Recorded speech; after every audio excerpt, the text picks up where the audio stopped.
मंगल।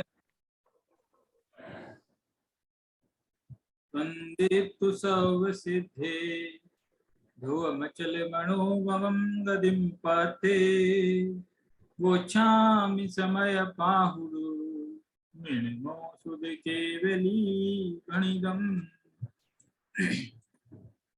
इसमें जो है पिछली गाथा में, पिछले कलश में ये भूमिका बना दी गई। राजमल पांडे जी कलश टीका लिख रहे थे और उन्होंने देखा कि ये जो है उदाहरण कलश में तो नहीं है, तो टीका में, लेकिन मैं तो कलश की टीका लिख रहा हूँ और इतना सुंदर एग्जाम्पल छूट जाएगा, तो उन्होंने उस उदाहरण को अपने कलश टीका में शामिल कर लिया और उस कलश टीका को फॉलो कर रहे थे बनारसी दास जी। इसलिए बनारसी दास जी ने भी उसको फॉलो करते हुए उसका जब पद्यानुवाद किया तो उसमें भी वो संत का उदाहरण ले लिया, लेकिन वो जो है मूलतः आज की गाथाओं में है, इसलिए आज की गाथाओं में उसको पढ़ेंगे। देखो आज की गाथाएं क्या कहती है। भुञ्जन्तस्स विविहे सचित सचित्तामिश्रेदवे। मिस्टेक है यहाँ पर, आखिरी मात्रा छूट गई है, सचित्त की जगह सचित्ता होना चाहिए। भुञ्जन्तस्स विविहे सचित्ता चित्तामिश्रेदवे शंखस्य सेद भावो न विसक्करि किन्न गोपादुम चरणानि सविविहे सचित्ता चित्तमिस्ये दवे भुञ्जन्तस्य विनाणं न सक्कमणन्नाददं नेदुं जय्या स एव शंखो सेद सहावं तयं पजयितून गच्छिज्य किन्न भावं तय्या सुक्कत्तनं पजहे तहनानि विहुजय्या नाण सहावं तयं पजहितूण हर्णाणेन परिणतो तय्या अन्नानदं गच्छे। ये जो है गाथा है, दो गाथा समझ में आए, फिर दो वसीय, चार है ना, कितनी है, चार गाथा है यहाँ, मतलब पांच हो गई क्या, 1 2 3 4 ही है। तो ये जो चार गाथाएं हैं, इन चार गाथाओं में दो गाथा समझ में आ जाए, फिर दो तो उस जैसी है। देखो क्या है, भुंजन तस्य विविहे। भुंजन माने भोगते हुए, विविहे यानी विविध द्रव्य, यानी द्रव्य, द्रव्य भी लिखा लास्ट में है ना। विविध द्रव्य, कौन कौन से विविध द्रव्य कि सचित्त अचित्त, सचित्त में अ मिला हुआ है, सचित्त अचित्त, सचित्त अचित्त और मिश्र ये द्रव्य। सचित्त देखो ये अपन ने 20वीं गाथा थी इस समय सार की, बहुत पहले 20 नंबर की गाथा, उसमें आया था कि जितने भी जो है परद्रव्य हैं उनको 3 भागों में बांटा था, सचित्त अचित्त और मिश्र द्रव्य। फिर बाद में 23 24 और 25 नंबर की गाथा में इनको 2 भागों में बांटा था, बद्ध पुद्गल और अबद्ध पुद्गल, ऐसा यहाँ दो तो है ना। वहां पर ये कहा था कि ये जीव जब तक पर पदार्थों को अपना समझता है, मानता है, तब तक अज्ञानी रहता है। तो शिष्य ने कहा कि कौन कौन से परद्रव्य, तो उनका 3 प्रकार के हैं, सचित्त है, अचित्त है और मिश्र। उन्होंने कहा अच्छा 3 बहुत ज्यादा हो गया है, तो उनका घबराओ मत, 2 में कर देते हैं डिवाइड। तो उन्होंने कहते बद्ध पुद्गल और अबद्ध पुद्गल, ऐसा आया था वहां पर है ना। तो देखो सचित्त अचित्त और मिश्र द्रव्यों को, विविध द्रव्यों को भुंजंत यानी भोगते हुए भी, शंख से सेद भावो, जो शंख होता है उसका श्वेतपना, सफेदी, उसका सफेदपना, नविसक्करी किन्न को कादुम, किन्न को यानी काला, कादुम यानी किया, सक्कद यानी सकता, किया जा सकता, न भी लिखा है बीच में, न यानी नहीं, न सक्कद यानी नहीं किया जा सकता। शंख का जो सफेदपना है उसको काला नहीं किया जा सकता। कब, शंख यदि का कुछ भी खाए, सचित अचित मिश्र द्रव्यों को खाए, तो भी उसको जो है काला नहीं होता है। अभी बताएंगे ये शंख क्या है ना। अभी पहले शब्दार्थ देख लेते हैं। तह माने उसी प्रकार, नान्यस्य विविहे, नानी यानी ज्ञानी, विविध प्रकार के सचित अचित और मिश्र द्रव्यों को है भोगते हुए, भुंजन तत्सवी, भोगते हुए भी, नाणमण सक्कमन्नानदम नेदुम, उसका जो नान मतलब ज्ञान है, उसको अन्नानदम यानी अज्ञानता में, नेदुम यानी ले जाना यानी बदलना, न सकतम, शक्य नहीं, नहीं बदला जा सकता। ज्ञानी को अज्ञानी कोई कर नहीं सकता, पर द्रव्य ज्ञानी को अज्ञानी कर ही नहीं सकता, क्योंकि एक द्रव्य दूसरे द्रव्य का करता है नहीं। अब पर द्रव्यों का जो भोग है उससे ज्ञानी को अज्ञानी कैसे बना सकते हैं? यदि बना दिया जाएगा तो यही सिद्ध हो जाएगा कि एक द्रव्य दूसरे द्रव्य का करता है, जो कि जैन धर्म का सिद्धांत ही नहीं।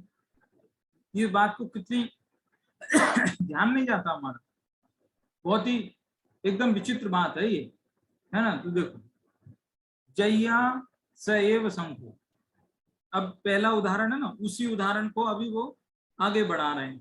पहले उदाहरण दिया, फिर दृष्टांत, फिर सिद्धांत बताया, फिर वापस वही उदाहरण और फिर वापस दृष्टांत, ऐसा है।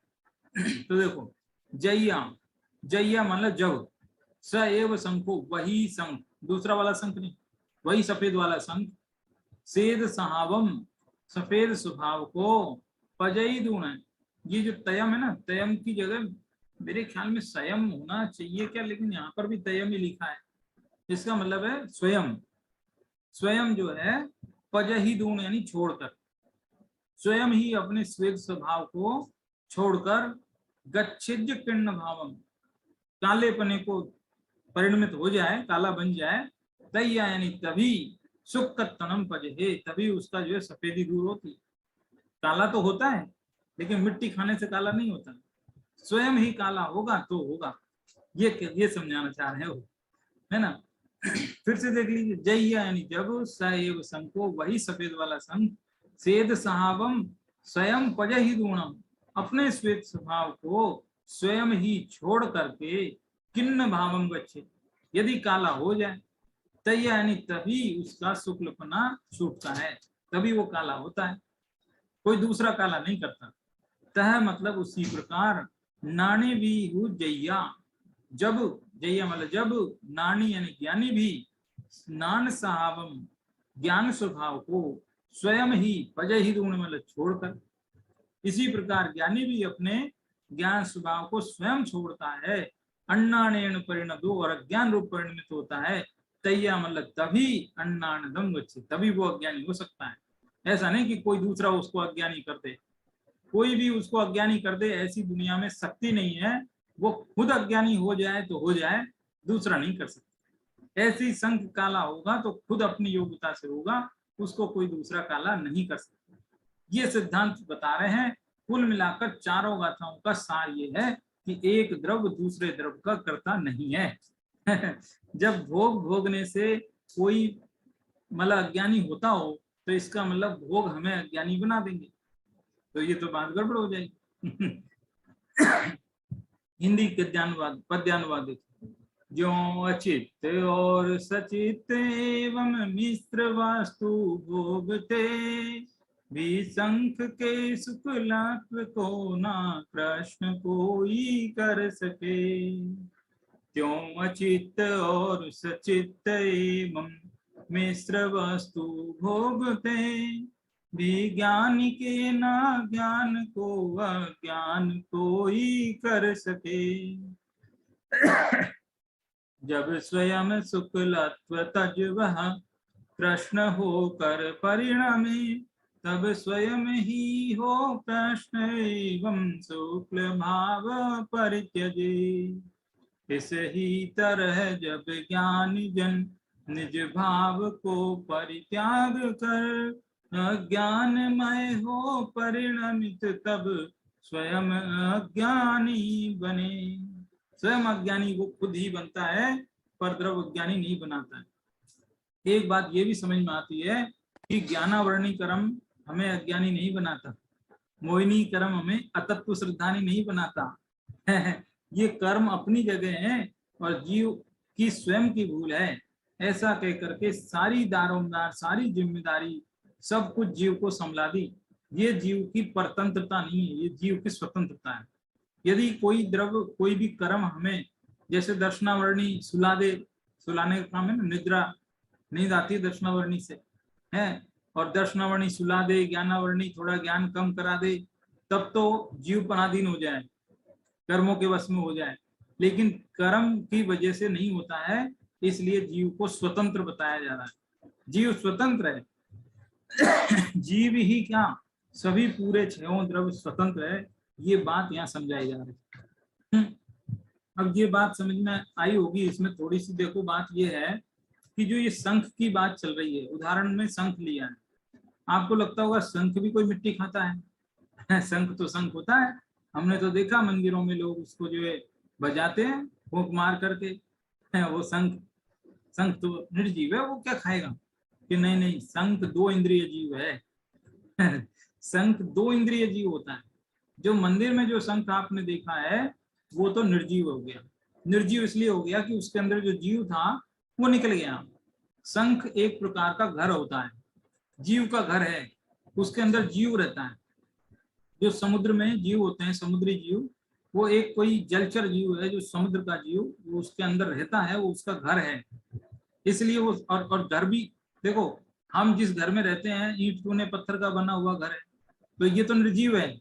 लेकिन चक्कर क्या है, वो जो शंख है ना, वो उसका, जैसे ये घर और हम अलग अलग हैं, हम इस घर से बाहर निकल सकते हैं, लेकिन वो जो जीव और उसका जो घर शंख है वो आपस में जुड़े हुए हैं, अलग अलग नहीं होते। इसलिए वो शंख भी सजीव होता है, सचित्त है वो शंख। शंख सहित ही जीव होता है, ऐसा मान लो। तो वो शंख दो इंद्रिय जीव होता है, और वो जो जीव होता है, अब उसका भोजन दो इंद्रिय है तो मुंह भी है, मुंह है तो कुछ खाएगा भी हो। तो क्या खाता है? कि मिट्टी खाता है।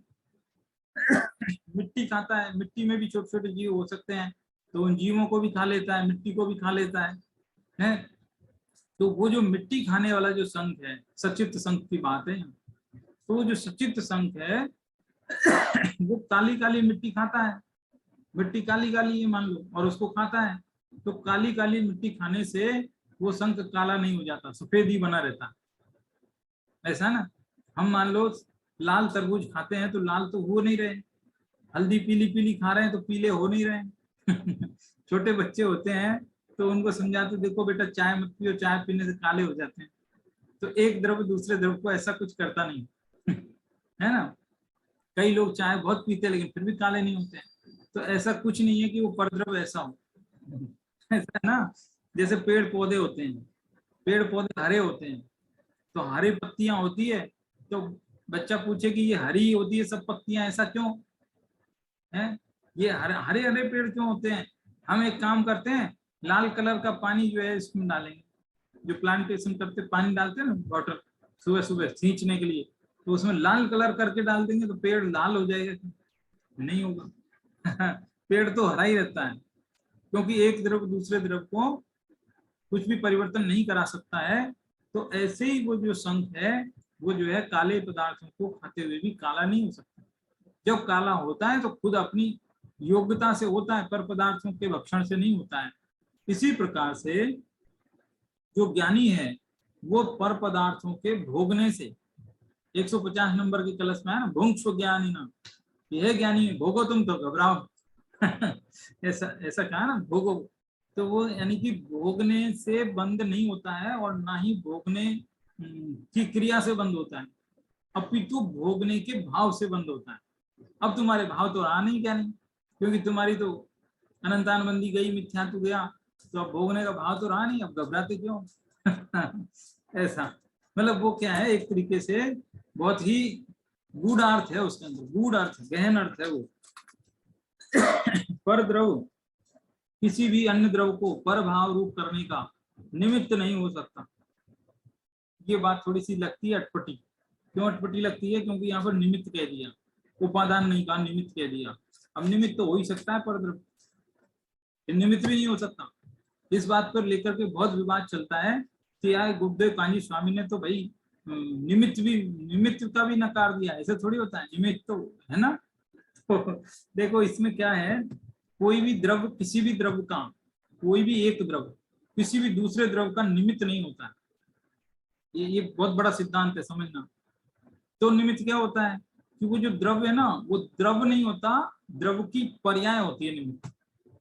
ये है सिद्धांत। कभी भी कोई द्रव्य निमित्त नहीं हो सकता, उस द्रव्य की पर्याय निमित्त होती है।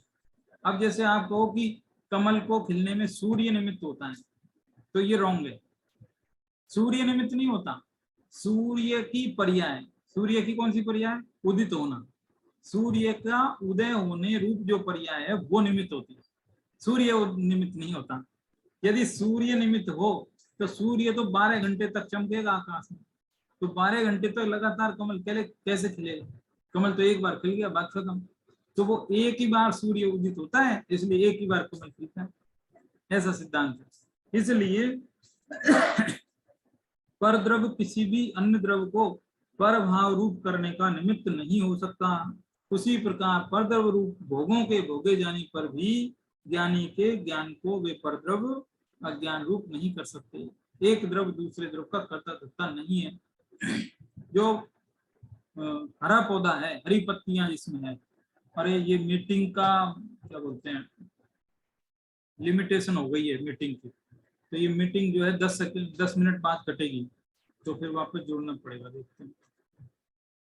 देखते हैं तो क्या है पर द्रव किसी को भी क्या कह रहे थे, हाँ पेड़ पौधे की जो हरी पत्तियां हैं, उस हरी पत्तियों में लाल पानी देने से वो लाल नहीं होता, लेकिन जब लाल होना होता है तो बिना लाल पानी दिए भी लाल हो जाता है। जैसे उस पौधे में लाल रंग का फूल खिला, लाल रंग का फूल खिला, लेकिन पानी तुमने लाल नहीं दिया तो भी खिला है। अच्छा देखो, आम का जो पौधा होता है, पेड़ होता है, आम का पेड़, तो आम के पेड़ को कोई चाशनी बना के चीनी वाला पानी वो तो देते नहीं है, फिर भी उसमें जो है फल आता है, वो एकदम मीठा आता है। तो इस तरह से हर द्रव्य की अपनी अपनी योग्यता होती है। कोई भी द्रव्य किसी भी पर द्रव्य को जो है एक कुछ भी परिणमित नहीं करा सकता। ये हर द्रव्य की स्वतंत्रता समझाई जा रही है। हमें लगता है हम पर द्रव्य को भोग लेंगे तो पाप लग जाएगा। अरे भोगने के भाव से पाप लगता है, भोगने की क्रिया से पाप नहीं लगता है। यदि कोई ऐसा समझे कि चलो ये तो बहुत अच्छी आपने बात बताई, आज तो आपने बहुत मजे की बात बता दी, अब हम एक काम करेंगे, भोगने का भाव नहीं करेंगे लेकिन भोग लेंगे, क्या दिक्कत? ऐसा कोई छल ग्रहण करे तो वो गलत है। क्यों?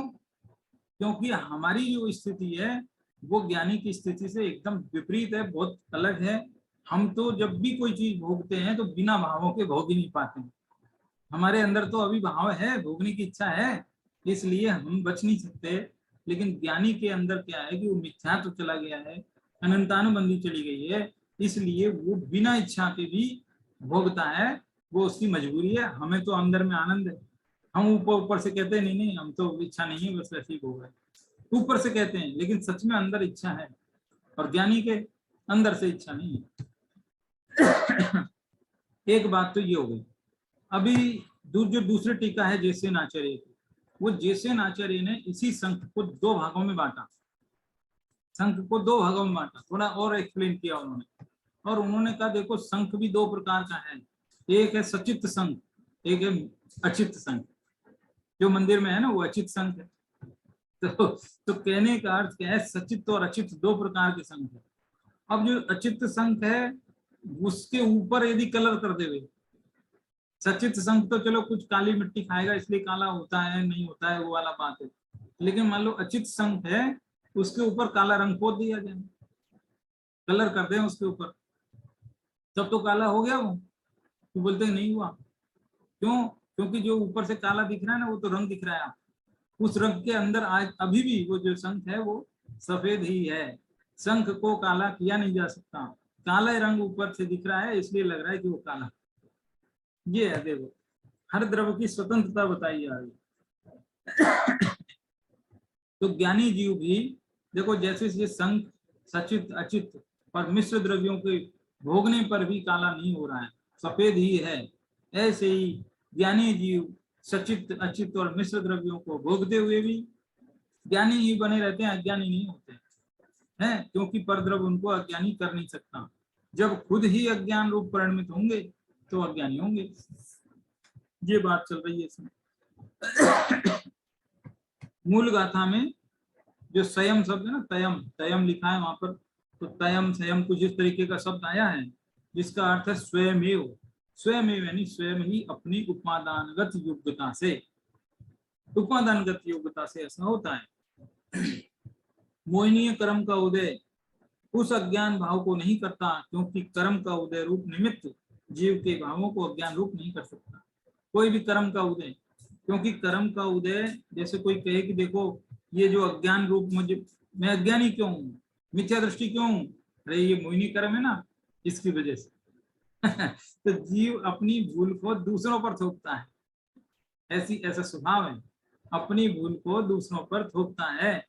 कहता है कि मैं खुद की गलती तो देखता नहीं है, ये मोहिनी कर्म है ना, इसकी वजह से अज्ञान। तो मोहिनी कर्म यदि अज्ञान रूप करता है, तो मोहिनी कर्म का उदय तो सदा काल है, वो थोड़ी रुकता है। तो फिर जीव कभी मोक्ष जाएगा ही नहीं, कभी भी सम्यक दर्शन होगा नहीं फिर तो, है ना, उदय तो चालू है। तो देखो कितना बड़ा अच्छा लॉजिक है ये बहुत जल्दी बोलने दिया है, इसलिए ऐसा नहीं। इसको सोचो, मोहिनी कर्म का उदय तो लगातार रहेगा, वो थोड़ी रुकेगा कभी। तो क्या जीव कभी सम्यक दृष्टि नहीं होगा? होते ना, होते हैं, सम्यक दृष्टि होते हैं। तो इसका मतलब है कि वो मोहिनी कर्म तो निमित्त है, कहने का मतलब उसकी वजह से नहीं है, जीव की स्वयं की भूल है। मोहिनी कर्म का उदय उस अज्ञान भाव को नहीं करता, क्योंकि कर्म का उदय रूप निमित्त जीव के भावों को अज्ञान रूप नहीं करा सकता। ये जीव जब स्वयं अज्ञान रूप होता है तो मोहिनी कर्म निमित्त कहलाता। निमित्त का आरोप परद्रव्य पर आता जरूर है, लेकिन वास्तव में कार्य उपादान की योग्यता से होता, ये बात चल रही है। जीव अपने अपराध के निमित्त से ही, जीव अपने अपराध के निमित्त से ही जो है वास्तव में अज्ञानी होता है ना, ये उसकी खुद की योग्यता है। वो जो 5 इंद्रिय के जो विषय भोग रहा है ना, उनके कारण अज्ञान नहीं, उनके कारण बंध भी नहीं है ना, बंध भी अपनी योग्यता से और मोक्ष भी अपनी योग्यता से। न पर पदार्थों के ग्रहण से बंध है, न पर पदार्थों के त्याग से मोक्ष, ऐसा है। मतलब देखो ना, एक एक परद्रव्य से पूरी तरह संबंध विच्छेद कर दिया, पूरी तरह से कोई संबंध नहीं किसी भी प्रकार का, ऐसा है, ऐसा है इधर। देखो यहाँ पर बहुत सरल शब्दावली में कुछ बातें हैं, वो पढ़ देता हूँ। 267 पेज पर, भरत चक्रवर्ती के 96,000 रानियां थी, उनके उन रानियों का उपभोग भी 6 लाख पूर्व तक निरंतर रहा। 6 लाख पूर्व, इसे कहते हैं 6 लाख पूर्व, बहुत होती है। 6 लाख पूर्व का मतलब एक पूर्व में होते हैं 70,56,000 करोड़ वर्ष, 7056, और उसके फिर 10 शून्य और लगा दो, 10 शून्य और लगा दो, इतनी लंबी जो है वर्ष तक एक पूर्व होता है। और ऐसे फिर 2 पूर्व करो, फिर 3 पूर्व करो, फिर 4 करो, फिर जो 100, 200, 500, 1000, 2000, 10,000, फिर लाख करो, फिर 2 लाख, 4 लाख, 6 लाख तक करो। सोचो कितना हो गया, 6 लाख पूर्व तक। एक बार इसको मैंने इतना इसलिए ज्यादा जोर दे रहा हूं कि आपको ये बताना चाहते हैं कि इतने लंबे समय तक जो अपराध हुआ, अपराध ही एक प्रकार से है ना, तो इतने लंबे समय तक अपराध हुआ, तो ये घबराने की बात नहीं है कि ये अपराध कब मिटेगा, इतना दृढ़ हो गया। अरे कुछ नहीं, चुटकियों में मिट जाता। 6 लाख पूर्व तक जो अपराध हुआ अंतर्मूर्त में साफ हो गया कि नहीं, भरत चक्रवर्ती के अंतर्मूर्त में साफ हो गया। तो अनादिकाल से हमने जो अपराध किया है उसको मिटाने के लिए बहुत समय तक प्रयास करने का, या बहुत समय लग जाएगा, ऐसी कोई बात नहीं है। रात के 12 घंटे तक अंधेरा रहता है लेकिन सुबह क्या होता है, 12 घंटे थोड़े लगते हैं, 1 घंटा भी नहीं लगता, सूर्य की किरण आई और झटके से साफ पूरा। तो इसी प्रकार से देखो 6 लाख पूर्व तक भरत के जीवन में भोग सामग्री का संयोग रहा, परंतु उसमें उन्हें एक पने की आसक्ति नहीं थी, इस कारण उनके बंध नहीं हुआ। परंतु जितना जितना स्थिरता जनित राग था, उतने उतने अंश में ज्ञानी के भी किंचित अल्पराग होने से अल्प बंध है। वे सर्वथा अबंध हो गए, ऐसा भी नहीं, सर्वथा तो नहीं हुए। चौथे गुण स्थान में जितना बंद होना चाहिए उतना बंद उनके, हाँ, लेकिन उसको गौण कर दिया है ना। और 6 लाख पूर्व तक जो भोगने की आसक्ति का दोष है अंतर्मूर्त में फटाक से नष्ट हो गया। उस अल्प दोष की क्या कीमत जिसे अंतर्मूर्त में नष्ट कर दे, अंतर्मूर्त में नष्ट कर दे, उसकी क्या कीमत। देखो राजा श्रेणिक ने 7वें नरक की 33 सागर की आयु बांधी, 33 सागर की आयु। परंतु जो ही सम्यक दर्शन प्राप्त किया तो एकदम घट करके वो 33 सागर की जगह 1 सागर भी नहीं है, बहुत कम, 84,000 साल की ही रह गई। अभी क्या है, ये मीटिंग कटेगी अभी, तो मैं खुद ही काट देता हूँ, है बीच में बात कटेगी इसलिए। तो ये जो अनंत संसार जो आता है ना बार बार, अनंत का मतलब ये है कि आज हमारे पास जो कुछ है उसमें इतनी तृष्णा है ना, और उस जैसी और भी जितनी चीज मिलती जाए, अनंत भी मिलती जाए, तो सबके प्रति तृष्णा होती चली जाए, इसको बोलते हैं अनंत संसार। अनंत की कोई लिमिट नहीं है। आपको लगता है कि देखो मेरे पास इतनी सामग्री, इतने से ही राग है मेरा, मैं पर जैसे दूसरे के घर से मेरे को राग नहीं है, दूसरे के पैसे से राग नहीं है, ऐसा कहकर के आप बच जाते हो ना, वो बचने वाली बात नहीं है। वो कह रहे हैं कि आपको मिला नहीं है इसलिए चल रहा है ये काम, यदि मिल जाए एक बार तो देखो फिर राग तो होता है कि नहीं होता है। यानी आपकी राग की पॉसिबिलिटी इतनी ज्यादा है, अनंत है, इसलिए अनंत। अनंत संसार का कारण रूप बंध तो ज्ञानी को होता ही नहीं है। चतुर्थ गुण स्थान की भूमिका, चतुर्थ आदि गुण स्थानों की भूमिका में होने वाला जो भी अल्प बंध होता है, एक तो उसे बंध के रूप में गिनते नहीं है, यदि गिनते भी हैं तो वो भोगों के कारण नहीं हुआ, ये बता रहे है ना। तत्संबंधी रागादि भावों के कारण होता है, भोगों के कारण नहीं होता है ना। ये बात ठीक है, वही बात है, बार बार रिपीट नहीं करते। ये समझो कि एक द्रव दूसरे द्रव का कतः धरता नहीं है, इस बात पर बहुत जोर दिया जा रहा है। वास्तविक सिद्धांत है, जैन दर्शन का मूल आधारभूत सिद्धांत ये है, इसलिए ये बात इतनी गौर से समझाई जा रही है। यूं समझो, हम ये समझते हैं कि विद्यालय जाएंगे, कॉलेज जाएंगे, वहां पढ़ाई होगी तो ज्ञान मिलेगा। कॉलेज में ज्ञान नहीं मिलता है। विद्यार्थी को टीचर नहीं सिखा सकता है, अध्यापक भी ज्ञान नहीं दे सकता। ये बड़ी विचित्र है, ये बातें ऐसी है, मतलब सुनकर के हंसी आती है। सारा दुनिया तो कहती है गुरु से ज्ञान नहीं होता, कि हाँ गुरु से ज्ञान नहीं होता, कि क्यों, कि देखो तर्क है हमारे पास। यदि गुरु से ज्ञान होने लग जाए तो गुरु तो एक कक्षा में 50 विद्यार्थियों को एक जैसा पढ़ाता है, एक जैसा एनवायरमेंट है, एक जैसी परिस्थितियां, एक जैसा सब कुछ है, लेकिन ज्ञान तो सबको अलग अलग हो रहा है। इसका मतलब उन विद्यार्थियों के अपने अपनी योग्यता। शिक्षा मनोविज्ञान की किताबों में लिखा है कि हर विद्यार्थी की अपनी योग्यता है, किसी का हेरिडिटी का फर्क है, किसी का उसके जो घर का वातावरण कैसा है, माता पिता कैसे है, उसकी आईक्यू कैसी है, तो बहुत सारी चीजें हैं, शारीरिक मानसिक स्वास्थ्य कैसा है, तो बहुत सारी बातें उसकी अपनी हैं। टीचर तो एक है, एक फैक्टर है, लेकिन अनेक फैक्टर उस बालक के ही हैं, इसलिए वो अपनी योग्यता से सीखता है, गुरु नहीं सिखा सकता। क्योंकि गुरु सिखाए तो सबको एक जैसा ज्ञान हो जाए, लेकिन एक जैसा ज्ञान नहीं होता है। तो ये कह रहे हैं कि वो जो भोगने की जो क्रिया हो रही है, वो क्रिया अपनी जगह है और ज्ञानी अपनी जगह। ये बात समझ में आई बात। अब जो है एक कलश और पढ़ करके बात पूरी करेंगे। ज्ञानिन कर, देखो इसको यहाँ शेयर कर देता हूँ पहले।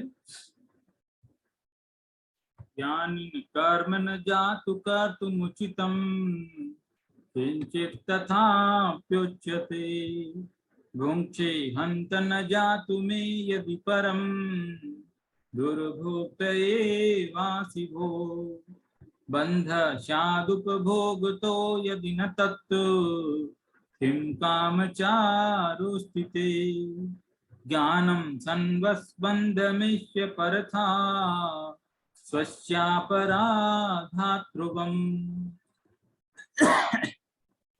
ज्ञानी न कर्म न जातु कर्तुम उचित। ज्ञानी को कर्म करना तो उचित नहीं है।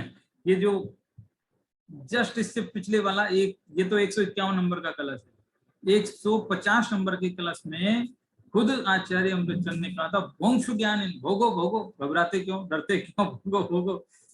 अब तुरंत ही 151 नंबर के अगले ही कलश में वो कह रहे हैं भले हमने पहले कह दिया कि तुम भोगो, लेकिन वास्तव में ज्ञानियों को कर्म करना उचित थोड़ा ही है। वो तो हमने कह दिया उचित नहीं है, देखा जाए तो जो हमने कहा है ना, वो तो क्या है, क्या तो वो भोगना उचित नहीं है। कर्म करना ज्ञानियों को उचित हो सकता नहीं, फिर भी भोगा सत जो दुर्भोग ही वे जानिए। हो भोगने से बंधना, पर भोगने के भाव से। ये तीसरी लाइन पे गौर करना आप, फिर से देखो। हो भोगने से बंधना, भोगने से बंध नहीं है, पर भोगने के भाव से तो बंद है, बस इसलिए निज आत्मा में रत रहो। हमने कह तो दिया भोगो, लेकिन भोगने का जो भाव बनेगा ना, उससे बंद है, ये सोच लेना। ऐसे ऐसे कह रहे हैं वो, है ना। देखो हम लोग क्या है, बिना भावों के नहीं भोग पाते, क्योंकि हमारे अंदर में अनंतानुबंधी शेष है, इसलिए।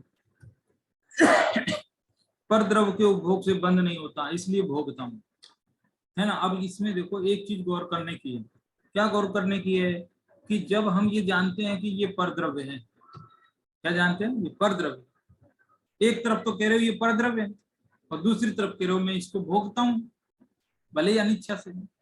हम शास्त्रों का आधार लेकर के, और हम तो कहते देखो ज्ञानी को बंद होता नहीं है, मैं ज्ञानी हूँ मुझे गाय का बंद होएगा, तो छल ग्रहण होगा। और या फिर यूं कहे कि अरे मेरी इच्छा थोड़ी, मैं तो ऐसे बिना इच्छा से भोग रहा हूँ, छल हुआ। तो कह रहे कि एक तो क्या है, आप कह रहे हो कि ये परद्रव्य है, दूसरा कह रहे हो कि मैं इसे भोगता हूँ।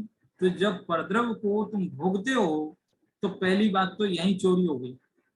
चोरी हो गई मतलब कि जो दूसरे की चीज को चुराता है, भोगता है, तो जगत में चोरी होती है। आप कहो कि देखो ये जो पैसे रखे ना, ये मेरे नहीं है, लेकिन मैं इनको भोगता हूँ, अब बताओ क्या होगा? जब आपके नहीं है तो आप कैसे भोग रहे हो? गलत कर रहे हो इसका मतलब आप। ये गाड़ी दूसरे की, लेकिन मैं चलाता हूँ। या तो आपने मांगी होगी, तब तो ठीक है, लेकिन आपने ऐसे बिना पूछे दूसरे की गाड़ी चला रहे हो, इसका मतलब तो बहुत गलत कर रहे हो।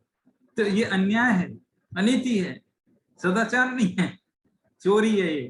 तो इस प्रकार से ये जो छल है अन्याय अनीति है, इसका भी पाप लगता है। फिर देखो कितना जबरदस्त है। हम 5 पापों से तो बचते हैं स्थूल रूप से, लेकिन ये छोटे मोटे 5 पाप इनडायरेक्टली होते ही रहते हैं हमसे। हमने आज तक किसी की चोरी नहीं करते, बिल्कुल भी 1 रुपया किसी का चुराते नहीं, है ना। लेकिन अब देखो ये चोरी हो रही है कि नहीं, भावों से चोरी हो रही है। इसीलिए तो सच्चे व्रत जो होते हैं वो सम्यक दर्शन के बाद होते हैं। सम्यक दर्शन के पहले जो व्रत होते हैं वे तो सिर्फ उपचार से कहने भर के होते हैं। हम सब श्रावक जो होते हैं ना, उपचार से हैं, असली श्रावक तो 5वें गुण स्थान में होता है ना। ज्ञानी को कर्म करना उचित नहीं है, और यदि परद्रव्य जानकर भी उसे भोगे तो योग्य नहीं है। परद्रव्य के भोक्ता को तो जगत में चोर कहा जाता है, अन्यायी कहा जाता है, और जो भोग से बंद नहीं कहा, सो तो ज्ञानी के इच्छा बिना ही पर की जबरदस्ती से उदय में आए हुए को भोगता है। स्वयं दीक्षा लेके जा नहीं सकता, क्योंकि अभी उतनी विरक्त हुआ नहीं है, और परद्रव्य आया है उदय में, इसलिए भोगना पड़ेगा। भरत चक्रवर्ती को राज दरबार में बैठे हुए 3 समाचार मिले हैं कि पुत्र रत्न की प्राप्ति हुई है, और चक्र रत्न की प्राप्ति हुई है, और उधर जो है प्रथम तीर्थंकर को केवल ज्ञान की, पिताजी को, उनके पिता थे, तो उनको जो है केवल ज्ञान की प्राप्ति हुई है। बोलो अब किधर जाओगे? 3 खुशियां हैं, किधर जाओगे? तो अब वो जो है सबसे पहले गए तो वहां, लेकिन उन्होंने कहा कि अरे ये चक्र रत्न है ना, ये खुशखबरी नहीं है, ये एक प्रॉब्लम आ गई। ये प्रॉब्लम है, क्योंकि अब मुझे बंधना पड़ेगा, अब पूरे 6 खंड को जीतने का एक काम जिम्मे आ गया मेरा, है ना। तो इस तरह से ये परद्रव्य है, ये भोगना पड़ता है, उदय में आता है इसलिए भोगना पड़ता है ना। विगत कलश में जोर देकर कहा था कि तू भोगों को भोग, बंद के भय से भोगों से क्यों डरता है? कि भाई मेरे बंद हो जाएगा इसलिए नहीं भोगूंगा। अरे डरता क्यों है, भोग। ये भोग तो जड़ की क्रिया है, परद्रव्य की क्रिया है, और परद्रव्य की क्रिया के कारण जीव को बंद नहीं होता है। क्योंकि एक द्रव्य अन्य द्रव्य की क्रिया करने में समर्थ नहीं है। यह बात को सुनकर के यदि कोई निरर्गल, निरर्गल माने अनाप शनाप, एकदम अमर्यादित अनलिमिटेड हो जाए, एकदम स्वच्छंद हो जाए पूरी तरह, उसको बोलते हैं अनर्गल भोगों में मग्न हो जावे। तो उसे सावधान करते हुए कलश ने कहा कि भाई तू यह क्यों नहीं समझता कि जिस अपेक्षा परद्रव के उपभोग से बंद नहीं होता, उस अपेक्षा, जिस अपेक्षा परद्रव के उपभोग से बंद नहीं होता, उस अपेक्षा तो कोई द्रव किसी अन्य द्रव का कर्ता भोक्ता भी तो नहीं होता है। कोई द्रव किसी का कर्ता भोक्ता नहीं होता। अतः तुझे परद्रव को भोगने की भावना से विरक्त ही रहना चाहिए, है ना। देखो, यदि यह बात परम सत्य है, कौन सी, कि परद्रव के उपभोग से बंद नहीं होता, ये बात पक्की है। लेकिन ये बात भी परम सत्य है कि भोगने की भावना से, इच्छा से, कामना से बंद होता है। भोगों से तो नहीं होता, लेकिन भोगने की भावना तो है ना, उससे बंद होता है। अरे भाई, तू भोगों की भावना तो रखे, कामना रखे, और स्वयं को निर्बंध माने, यह उचित नहीं है, युक्ति संगत नहीं है, शास्त्र सम्मत नहीं है। कहेगा, देखो शास्त्र का आधार लेकर के कहेगा कि देखो मैं तो ऐसा, तो अपने आप को स्वयं निर्दोष साबित करे, और सब जो है शास्त्रों से ही बात का आधार लेकर के कहे कि यहाँ कहा है कि भोग सकते, भोगने में बंद नहीं है। तो ऐसा थोड़ी होता है, भोगने से नहीं, लेकिन भोगने का भाव होता है ना हमारे साथ, तो इसलिए इस कलश का बनारसी दास जी जो भावानुवाद कर रहे हैं वो देखो, जो लो ज्ञान को उदात, जो लो ज्ञान को उदोत, तो लो नहीं बंद होत, बरते मिथ्यात तब नाना बंद हुई है। ऐसो भेद सुन के लगो तू विषय भोगनी सो, जो गनी सो उद्यम की रीति तय बिछोई है। सुनु भैया जंत तू, सुनु भैया संत तू, कहे मैं समकितवंत, यहू तो एकांत भगवंत को दिरोई है। विषय सो विमुख होई, अनुभव दशा आरोही, मोक्ष सुख टोही टोही, ऐसी मति सोई है। दोनों ज्ञान को उदोत, जब ज्ञान का उदय हो जाता है, तोलो नहीं बंद होत, तो बंद नहीं होता है। अभी हमारे ज्ञान का उदय हुआ नहीं और हम सोच रहे हैं भोगों से तो बंद होता नहीं है, तो बंद होएगा जब ज्ञान का, यानी जब सम्यक ज्ञान हो जाए उसके बाद भोग भोग रहे हैं तो फिर बंद नहीं होता है। ऐसा है। देखो, इसका मतलब भोग का तो कोई रोल ही नहीं है, न बंद में न निर्बंध, कोई रोल नहीं है। बरते मिथ्यात्व तब नाना बंद हुई, और जब तक मिथ्यात्व है, चाहे आप भोगो मत, तो भी बंद हो रहा है। अब देखो, हमारे पास कितनी संपत्ति है, बहुत थोड़ी संपत्ति है, उसको भोगते हैं तो भी बहुत बंद हो रहा है ना। और किसी के पास सम्य दृष्टि हो और खूब 6 खंड की संपत्ति हो तो भी बंद नहीं हो रहा है। तो बताओ, संपत्ति कम होने से भी बंद से बच नहीं पा रहे हैं, और ज्यादा हो रहा है तो भी ऐसा नहीं है कि साहब ज्यादा बंद होएगा, है ना। तो इसका कोई क्राइटेरिया नहीं है, कोई पैमाना नहीं है कुछ भी। ऐसो भेद सुन के लगो तू विषय भोगनी सो, जोगनी सो उद्यम की रीति तभी छोड़।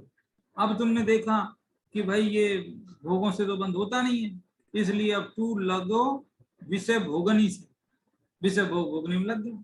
जोगनी से उद्यम की रीति तभी छोड़िए, और ये जो योग है, तब त्याग संयम है, इससे जो है तू विमुख हो गया। तो अब ये जो स्थिति है तेरी वो ठीक नहीं है। अब जो है सुनो भाई क्या करना चाहिए, तो करे सुनो भैया, सुनो, सुनो भैया संत, तू कहे मैं समकितवंत, तू ये कहता है मैं तो सम्यक वाला हूँ, है। तो क्या है, यहू तो एकांत, लेकिन ये तो एकांत मिथ्यात्व है। एकांत मिथ्यात्व है क्या, सम्यक दर्शन होना तो अच्छी बात है, एकांत मिथ्यात्व का है।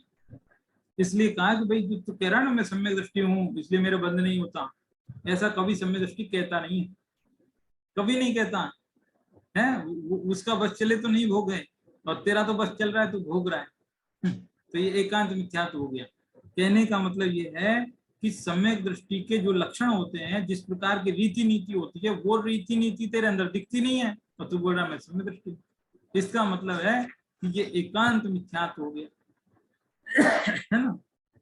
सुनो भैया संत, तू कहे मैं समकितवंत, यहू तो एकांत भगवंत को दिरोही है। और इस एकांत मिथ्यात्व के कारण तू जिनेंद्र भगवान का विद्रोही है, यानी उनके सिद्धांत का के विरुद्ध चलने वाला। उनका सिद्धांत तेरे को गले नहीं उतर रहा। विषय सो विमुख होई अनुभव दशा आरोही है, और विषय से तू अब क्या है, विमुख हो जा। ये 5 इंद्रिय के विषयों से विमुख हो जा। जब इनका उदय आएगा रहेंगे, जब उदय नहीं रहेगा अपने आप चले जाएंगे, तू इनसे विमुख हो जा। अनुभव दशा आरोही, और आत्मानुभव की दिशा में आरोहण कर, प्रस्थान कर उस दिशा में। मोक्ष सुख टोही, और मोक्ष सुख की टोह मतलब खोज कर, पाने की कोशिश कर।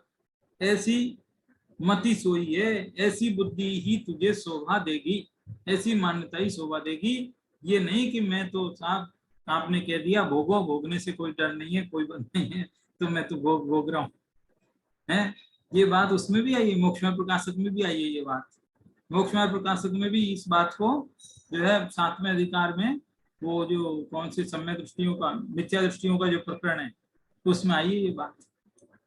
ठीक है, तो ये कुल मिलाकर के ये है कि भोग भोगने की सामग्री अपनी जगह है, ज्ञानी अपनी जगह है। शंख को जैसे काला कोई कर नहीं सकता, वो अपने आप काला हो तो बात अलग है। पेड़ पौधे हरे हैं, हम उनको जो है कितने भी कलरफुल पानी देवें, लेकिन वो कलरफुल स्वयं होगा तो ही होगा, हमारे पानी देने से नहीं होगा। हम लाल पानी देते रहे तो भी हरे रहेंगे, लाल पानी नहीं देंगे तो भी उसमें लाल फूल आ सकता है।